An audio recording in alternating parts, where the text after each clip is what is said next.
Hello, my amazing students, and welcome back to Daily English. I'm Alex, and I'm so happy you're here. Today, we're doing something really special. We're going to work on your English pronunciation using one of the most fun and effective tools I know, tongue twisters. Now, I know what you might be thinking. Tongue twisters? Aren't those just silly games? Well, not exactly. These little sentences are actually powerful training tools that can transform the way you speak English. Think about it this way. When you go to the gym, you don't just randomly move around, right? You do specific exercises that target specific muscles. Tongue twisters work exactly the same way, but for your mouth. They target the muscles in your tongue, your lips, your jaw, and they train them to move in the patterns that English requires. And here's the beautiful thing. Professional actors, news anchors, and public speakers, they use these every single day to keep their speech clear and confident. So today, you're learning the same techniques that professionals use.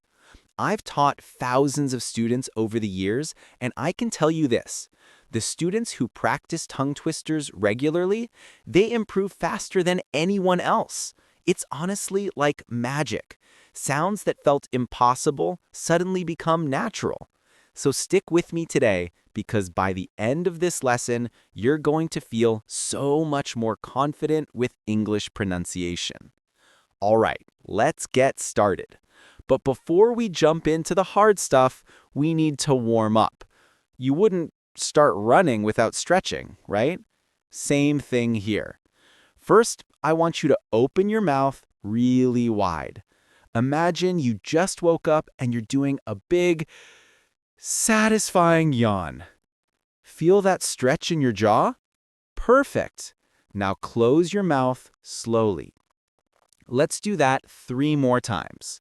Open wide and close. Open and close. One more time. Open and close. Great job! Your jaw is now awake and ready. Now, let's wake up your tongue, because honestly, your tongue is the superstar of English pronunciation. Move your tongue around inside your mouth. Touch the inside of your left cheek. Now the right cheek. Now push it up to the roof of your mouth. Now down behind your bottom teeth. Make big circles. Get that tongue moving and loose. Perfect. Now let's try a gentle tongue twister to ease into this. Repeat after me, and go slowly at first. Red, leather, yellow, leather. One more time. Red, leather, yellow, leather. Now a little faster. Red, leather, yellow, leather. Nice. You're doing great. Your mouth is warmed up and ready for the real work. Let's talk about the R sound, because this is probably the sound I get asked about most. The English R is unique. It's different from Spanish R, different from French R, different from Japanese R. It's just its own thing, and that's why it trips up so many learners. Here's the secret, and I want you to really focus on this. When you make the English R sound, your tongue should not touch anything inside your mouth. Nothing. Not your teeth, not the roof of your mouth, nothing. Instead, curl the tip of your tongue back slightly, like you're making a little wave with it. The sound comes from the shape of that curve and the air moving around it.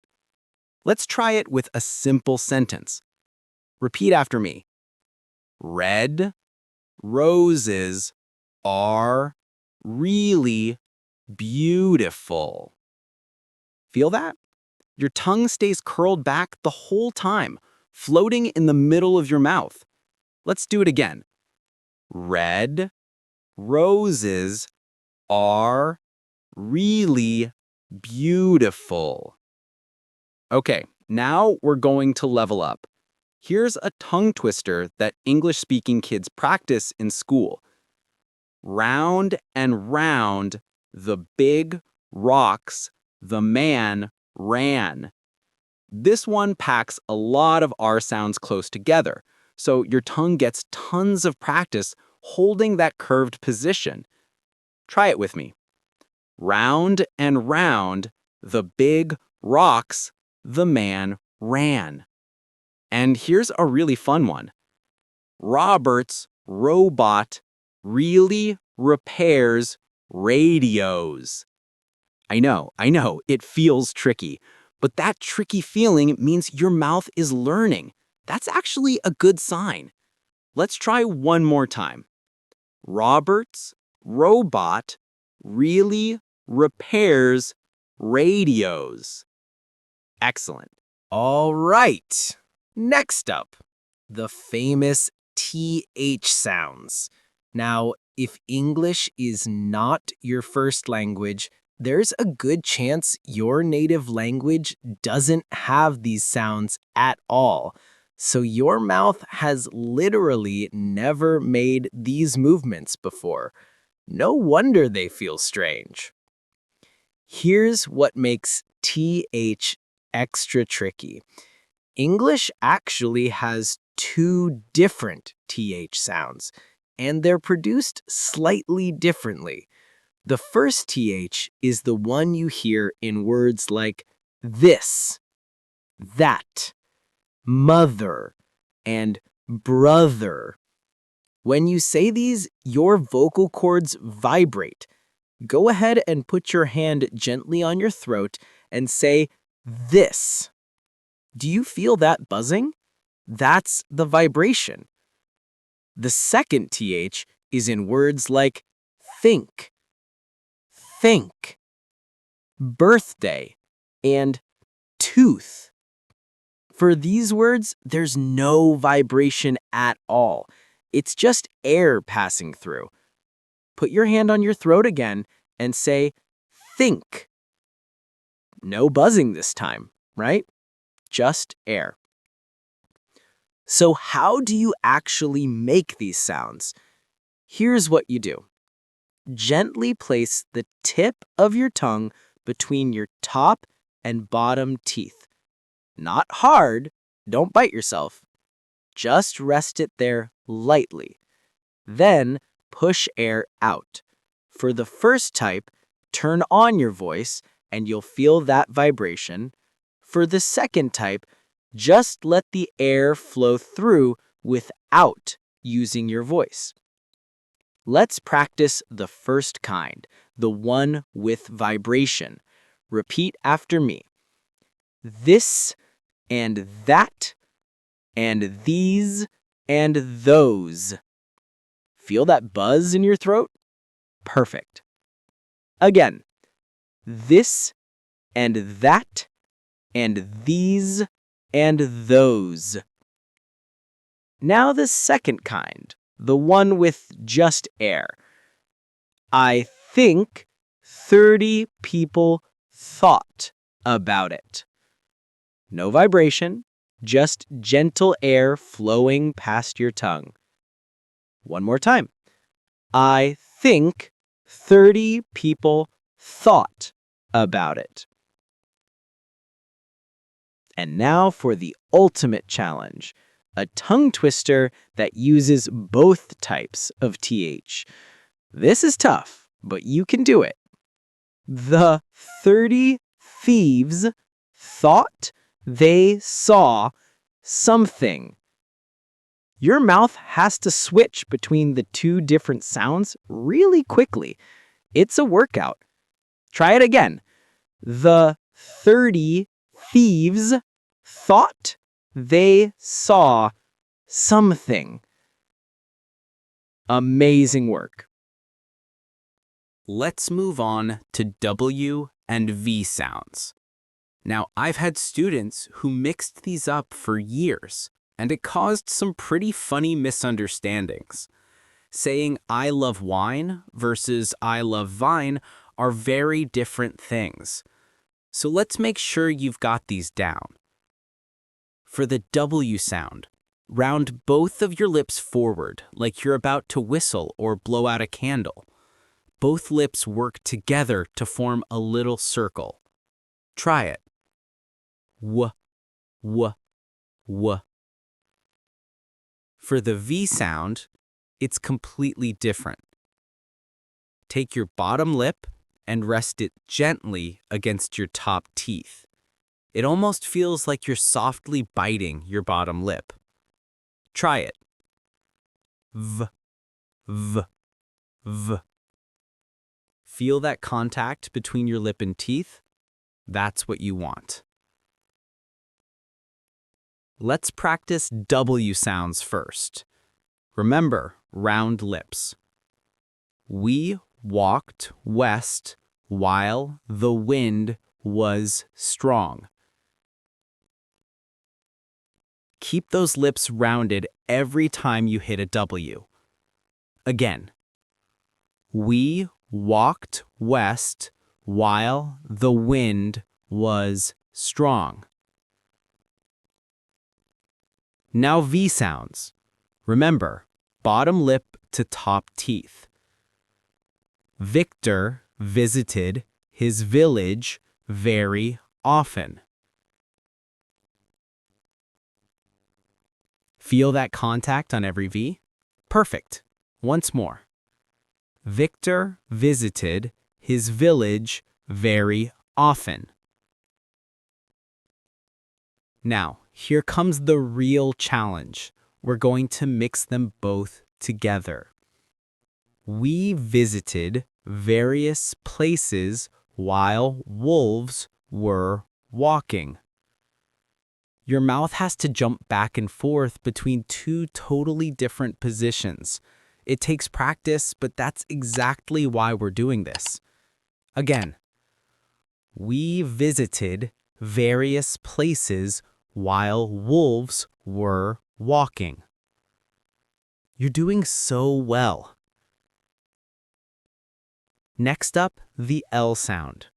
Now, English actually has two types of L sounds, but the cool thing is native speakers don't even think about it. It just happens naturally. And with a little practice, it'll happen naturally for you too.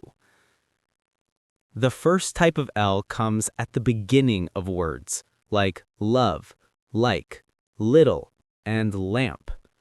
For this one, place the tip of your tongue right behind your top teeth, on that little ridge. Press lightly and make the sound. Ooh, ooh, ooh. The second type comes at the end of words, like call, fall, tall, and will. The tongue tip is in the same spot, but here's the difference. The back of your tongue drops down, which creates a deeper, darker sound. Try saying call and really feel that difference. Call. Let's practice the first type, the light L, at the beginning of words. Lucy likes to look at little lamp lights. Your tongue tip is tapping that same spot over and over. Again, Lucy likes to look at little lamp lights. Now, the second type, the dark L, at the end of words. Paul will call all tall people. Hear how those L sounds are deeper? One more time. Paul will call all tall people.